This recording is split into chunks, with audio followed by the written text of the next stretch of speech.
আসসালামু আলাইকুম রহমতুল্লাহ। কেমন আছেন সবাই? আশা করি যে যেখানে আছেন আল্লাহর অশেষ রহমতে ভালো আছেন। ইনশাল্লাহ আমরাও ভালো। আজ আমি ঘরে থাকা কয়টা সাধারণ মশলা দিয়ে অসাধারণ করে একটা রান্না করব, তা হলো চিকেন কোরমা। চিকেন কোরমাটা বাচ্চাদের কাছে অনেক প্রিয় একটা খাবার, কিংবা বড়রাও অনেক যারা কোরমা রোস্ট টাইপের এই খাবারগুলো পছন্দ করেন তাদের কাছে অনেক ভালো লাগবে আশা করি। আর কিন্তু অল্প মশলায় অসাধারণ এই রান্নাটা কিভাবে করবেন, তাহলে চলুন শুরু করা যাক। আর আমার ভিডিওটা কিন্তু নতুনদের জন্য অনেক হেল্পফুল, তাহলে চলুন শুরু করা যাক। এই মজাদার এই কোরমা রেসিপিটা কিভাবে রান্না করতে হবে।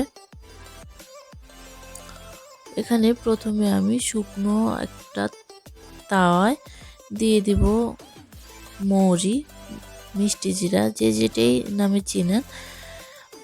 আগে আমি হালকা করে একটু ভেজে নিব। এটা পুড়ে ফেলা যাবে না, জাস্ট একটু সুন্দর একটা ফ্লেভার আসলে নামিয়ে নিলেই হবে। 1 মিনিটের মতো ভাজলে হবে। এই যে আমার এটা ভাজা হয়ে গেছে, এখন আমি এটা তুলে নিব। আর এখানে আমি ওই প্যানে দিয়ে দিব তেল।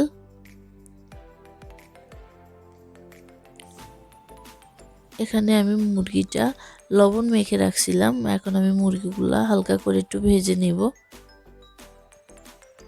অবশ্যই এই কাজটা সাবধানে করতে যাবেন, না হলে দেখা যায় যে তেল ফুটে গায়ে আসতে পারে, সেই জন্যে।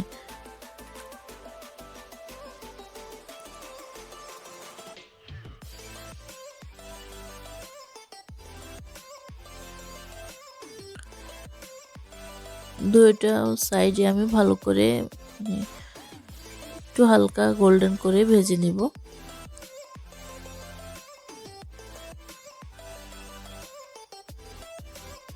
মুরগিগুলো আমার ভাজা হয়ে গেছে, এখন আমি এটা তুলে নিব। তুলে অন্য যে মাংসটা ছিল ওগুলো আমি ভেজে নিব এই ফ্যানে।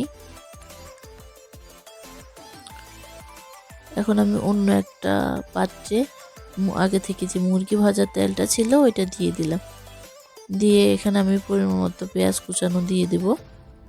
এখানে হাফ কাপের মতো হবে পেঁয়াজ কুচানো।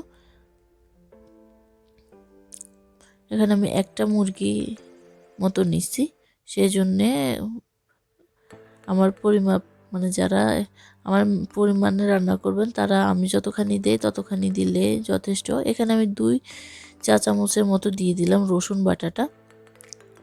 দিয়ে আমি একটু হালকা ভেজে এখন আগে থেকে ভেজে রাখা মাংসগুলো দিয়ে দিচ্ছি। দিয়ে ভালো করে আমি পেঁয়াজের সঙ্গে মুরগিটা মিশিয়ে নিব।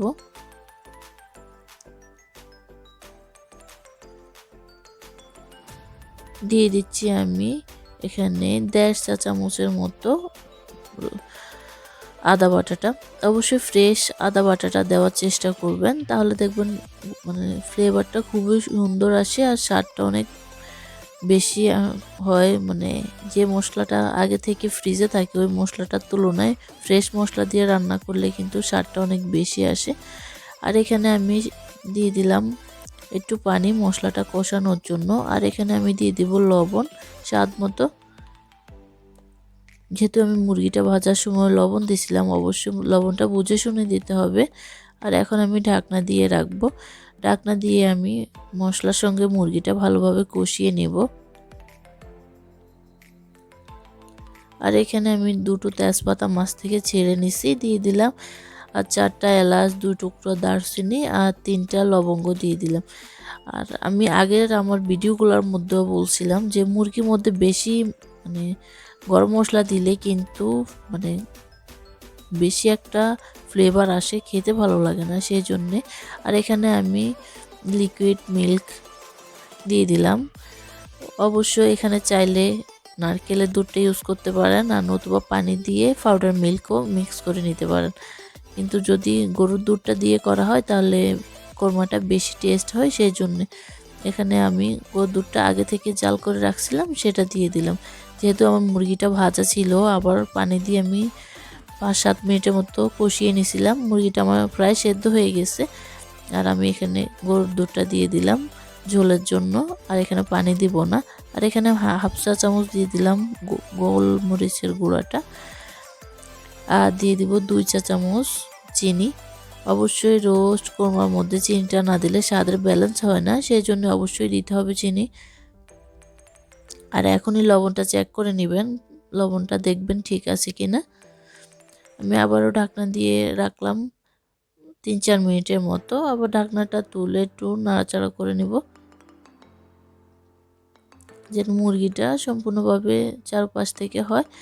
এখানে আমি আগে থেকে যে মুড়িটা একটু ভেজে নিয়েছিলাম সেটা বেটে দিয়ে দিলাম সম্পূর্ণটাই, কারণ মুড়ির যে সুন্দর একটা ফ্লেভার ওইটা দেখা যায় যে যেন মাংসের মধ্যে আসে, সেই জন্য এখনই দিয়ে দিলাম। পরে দিলেও কোনো সমস্যা নাই, কিন্তু আগে দিলে হয় কি মুরগির মধ্যে সুন্দর একটা ফ্লেভার আসে, সেই জন্য।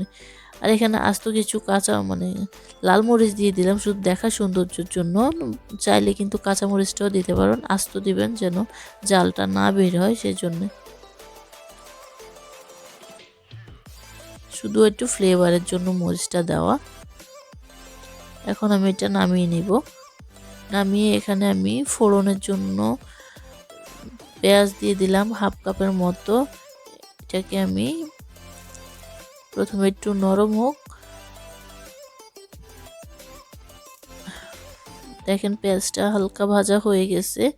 এখন আমি এর মধ্যে দিয়ে দেব হাফ চা চামচ চিনি। চিনিটা দেওয়ার কারণে কিন্তু পেঁয়াজটা অনেক তাড়াতাড়ি লাল হবে, আর কিন্তু ঠান্ডা হওয়ার পর অনেকক্ষণ পর্যন্ত পেঁয়াজটা বেরেস্তাটা মুচমুচে থাকে, সেই জন্য চিনিটা অবশ্যই দিতে হবে। চিনিটা দিয়ে আমি খানিকক্ষণ নাড়ার পর দেখেন আমার বেরেস্তা কিন্তু হয়ে গেছে। বেরেস্তা এর বেশি যদি লাল করেন তাহলে দেখা যায় বেশি ফোড়নের ফ্লেভার আসে। এরকম গোল্ডেন কালার হলে নামিয়ে আমি সঙ্গে সঙ্গে তেলটা সহে কোরমার মধ্যে দিয়ে দিছি। পেঁয়াজ ভাজার যে একটা সুন্দর ফ্লেভার তেলে থাকে, ঘি আর পেঁয়াজ ভাজার তেলটা অনেক সুন্দর একটা ফ্লেভার আসে। আর এখানে আমি খানিকক্ষণ ঢাকনা দিয়ে রাখছিলাম যেন মাংসের মধ্যে বেরেস্তার ফ্লেভারটা আসে, সেই জন্যে। আর এখানে আমি দিয়ে দিব ঘি। অবশ্যই ভালো ব্র্যান্ডের ঘিটা নেবেন যেন সুন্দর একটা ফ্লেভার আসে। আমি আজকে আড়ঙের ঘিটা ইউজ করলাম, আপনারা চাইলে যে কোনো ভালো ব্র্যান্ডের ঘিটা ইউজ করতে পারেন।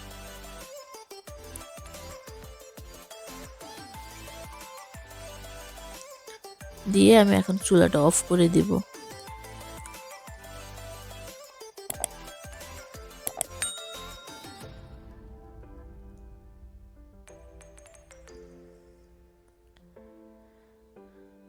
এই যে রান্নাটা আমার শেষ, এখন আমি একটু পরিবেশন করে নিচ্ছি। কোরমাটা সাধারণত একটু ঝোল ঝোলে থাকে, রোস্টের মতো একদম এত ড্রাই হয় না। আর আজকের আমার ভিডিওটা কেমন লাগছে অবশ্যই কমেন্ট করে জানাবেন। যদি ভালো লাগে লাইক দিবেন, শেয়ার করবেন, আর প্লিজ আমার চ্যানেলটা সাবস্ক্রাইব করে নেবেন। আর যারা সাবস্ক্রাইব করে দিয়েছেন তাদেরকে অসংখ্য অসংখ্য ধন্যবাদ। আর অবশ্যই আমি বলবো একবার হলো ট্রাই করে দেখবেন, আমার এই রেসিপিটা অবশ্যই ভালো লাগবে। আর আমি উপর থেকে একটু বেরেস্তা দিয়ে সাজিয়ে পরিবেশন করে নিচ্ছি। জাস্ট এটা সৌন্দর্যের জন্য, বেরেস্তাটা না দিলেও কোনো সমস্যা নেই। এই যে দেখেন তৈরি হয়ে গেল আমার মজাদার চিকেন কোরমা, ঘরোয়া কিছু মশলা দিয়ে।